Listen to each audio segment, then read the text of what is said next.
Hello students, स्वागत है आपका अपने यूट्यूब चैनल पर। तो हमने स्टार्ट किया था जो राजस्थान भूगोल की दिशा 2020 की बुक आती है उसका सॉल्यूशन देख रहे थे। इससे पहले हमने 2 वीडियो बना दी। राजस्थान के बांध और झीलों से रिलेटेड जितने भी क्वेश्चन आए हैं वो हमने देख लिए थे। आज के हमारे वीडियो का टॉपिक रहेगा राजस्थान जल संरक्षण तकनीकी। राजस्थान की जल संरक्षण तकनीकी के जितने भी क्वेश्चन आज तक पूछे गए हैं वो हम आज इस वीडियो में देखेंगे। तो चलो साथियों, शुरुआत करते हैं। जिसने भी वो पहले वाले वीडियो नहीं देखे हैं तो पहले उन्हें भी देखें ताकि आपको उसका भी फ़ायदा हो। तो आज का हमारा पहला क्वेश्चन रहेगा, जैसलमेर में पालीवाल ब्राह्मणों द्वारा विकसित मौलिक पारंपरिक वर्षा जल संचयन पद्धति का क्या नाम है? तो जैसलमेर में पालीवाल ब्राह्मणों द्वारा विकसित मौलिक पारंपरिक वर्षा जल संचयन पद्धति का क्या नाम है? तो इसका आंसर हो जाएगा हमारे पास खडीन। आंसर नंबर 2 इसका खडीन हो जाएगा। तो जैसलमेर के पालीवाल ब्राह्मण थे, वो वर्षा का जल इकट्ठा करने के लिए खडीन पद्धति का उपयोग करते थे। दूसरा क्वेश्चन है हमारे पास, निम्न में से कौन सी परंपरागत जल संरक्षण की विधि नहीं है? तो नाड़ी, खडीन, तालाब या टांका। तो इसका आंसर नंबर हो जाएगा 3, तालाब है जो वर्षा जल संरक्षण की विधि नहीं है। आगे चलते हैं। दूसरा क्वेश्चन, आज हम इसके साथ थोड़ा सा इसकी डिटेल भी पढ़ लेते हैं। परंपरागत जल संरक्षण की विधियाँ, जो नाड़ी होती है वो एक प्रकार का पोखर होता है जिसमें वर्षा जल संचित होता है, जिसमें वर्षा का क्या करते हैं अपने। तो नाड़ी एक प्रकार का पोखर है। खडीन कृषि भूमि के ढाल के विपरीत दिशा में मिट्टी का बांध बनाकर पानी का संग्रहण किया जाता है। मतलब जहाँ ढाल होगी उसके विपरीत दिशा में हम क्या करेंगे कि एक मेड़ सी बांध देंगे, उसमें हम वर्षा का जल इकट्ठा करेंगे। टांका, इसका निर्माण खेतों, घरों, गड्ढों तथा किलों में वर्षा के जल को संग्रहण करने के लिए किया जाता था। इसके अतिरिक्त ये भी वर्षा जल संग्रहण के हैं। जोड़ हो गया, टोबा, बावड़ी, झालरा, कुई या बेरी, नेटा या नेस्टा भी कहते हैं, पालर पानी, मदार, ये सारी क्या हैं वर्षा जल संरक्षण के तकनीकी हैं जो हमारे राजस्थान में उपयोग में ली जाती है। कौन सी राजस्थान में जल संरक्षण की परंपरागत विधि नहीं है? तो हमने देखी थी, नाड़ी भी है, टोबा भी है, जोड़ भी है, लेकिन ये पहली नाली नहीं है। नाली में पानी बहता है, इकट्ठा नहीं रहता। ठीक है, तो ऑप्शन नंबर 1 इसका राइट आंसर है टांका।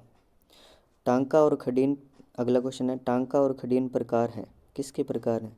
तो परंपरागत जल संरक्षण संरचनाएं हैं ये। इसमें जल को संरक्षण करने की एक विधि है, टांका और खडीन। आगे चलते हैं। शेखावटी क्षेत्र में स्थानीय भाषा में कुएं को क्या कहते हैं? कुएं को क्या कहते हैं भाई? शेखावटी क्षेत्र में जो कुएं होते हैं उन्हें हम क्या कहते हैं? जोहड़ कहते हैं। क्या कहते हैं? जोहड़। अगला क्वेश्चन है हमारे पास, ये देखो थोड़ी डिटेल पढ़ लेते हैं। शेखावटी क्षेत्र में कच्चे में पक्के कुओं का निर्माण जल प्राप्ति हेतु किया जाता है, जिसे जोड़ या नाड़ा कहते हैं। इन्हें जोहड़ भी कहते हैं जो कुएं होते हैं शेखावटी क्षेत्र में, या इन्हें क्या कहते हैं? नाड़ा भी कहते हैं। आगे चलते हैं। अगला क्वेश्चन है हमारे पास, शेखावटी के अंतःप्रवाही क्षेत्र में निर्मित कच्चे जल स्रोत को किस नाम से जाना जाता है? तो अभी हमने पढ़ा है किस नाम से, जो कच्चे जल स्रोत हैं उन्हें हम नाड़ा भी कहते हैं। तो राइट आंसर इसका 4 है। अगला क्वेश्चन है, राजस्थान के शुष्क व अर्ध शुष्क क्षेत्रों में पालर पानी शब्द किसके लिए प्रयुक्त है? तो पालर पानी हम किसे कहते हैं? जो वर्षा का जल होता है इसे हम क्या कहते हैं? पालर पानी। ऑप्शन नंबर 4 इसका राइट आंसर है। तो देखो, वर्षा के समय बारिश के रूप में जो जल सीधा भूमि पर आता है उसे हम क्या कहते हैं? पालर पानी। उसे क्या कहते हैं? पालर पानी। अगला क्वेश्चन है हमारे पास, लेवा तालाब नामक वर्षा जल संग्रहण संरचना किस में स्थित है? मतलब कौन से जिले में लेवा तालाब नामक वर्षा संग्रहण संरचना स्थित है? तो वो है 12। ऑप्शन नंबर 2, 12 में क्या है? लेवा तालाब। याद रखना, 12 में क्या है? लेवा तालाब कहाँ है? 12 में। लेवा तालाब 12 में। अब ये क्वेश्चन पूछा गया है कि वर्षा संग्रहण करने वाला रानीसर टांका कहाँ है? ये ध्यान रखना भाई, इंपॉर्टेंट क्वेश्चन है। वर्षा संग्रहण करने वाला रानीसर टांका कहाँ है? तो ये हमारे जोधपुर में। कहाँ है रानी सर टांका? जोधपुर में। ऑप्शन नंबर 2 इसका राइट आंसर है।